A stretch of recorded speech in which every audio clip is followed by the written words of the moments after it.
حضرت ملک الموت اسرائیل علیہ السلام نا حضرت ابراہیم علیہ السلام کی روح قبض کرنے کے لیے حاضر ہوئے تو کہا جناب چلیے آپ کی روح لینے آیا ہوں. تو حضرت ابراہیم علیہ السلام فرمانے لگے اسرائیل، یہ قاضی ثناء اللہ صاحب پانی پتی رحمۃ اللہ علیہ نے اس کو تفسیر مظہری میں لکھا ہے.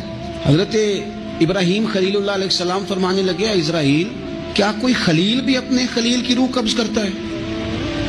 واتخذ اللہ ابراہیم خلیلا، اللہ نے تو مجھے دوست بنایا، دوست ہو کے دوست کی روح قبض کرنے جا رہا ہے. حضرت اسرائیل نے ارادہ چھوڑا اور حضرت ابراہیم کا وہ جملہ لے کے رب کی بارگاہ میں حاضر ہوئے.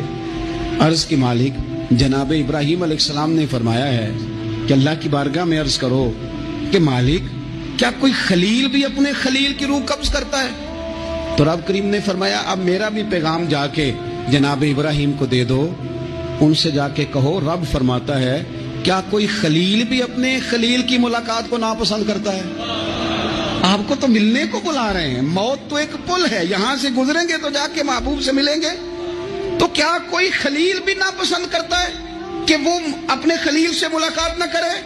حضرت سیدنا اسرائیل علیہ السلام پیغام لے کے آئے اور کہا ہے اللہ کے خلیل رب فرماتا ہے کیا خلیل بھی خلیل کی ملاقات کو؟ تو حضرت ابراہیم تو کھول کے روئے، کہنے لگے اب دیر نہ کر، اب ذرا جلدی کر، اب ذرا جلدی لے جا. اور میرے نبی پاک صلی اللہ علیہ وسلم نے فرمایا، سیاستہ میں حدیث ہے، فرمایا تم میں سے جو رب سے ملنے کو پسند کرتا ہے نا، جو اللہ سے ملنے کا شوق رکھتا ہے نا، اللہ بھی اس کی ملاقات کو پسند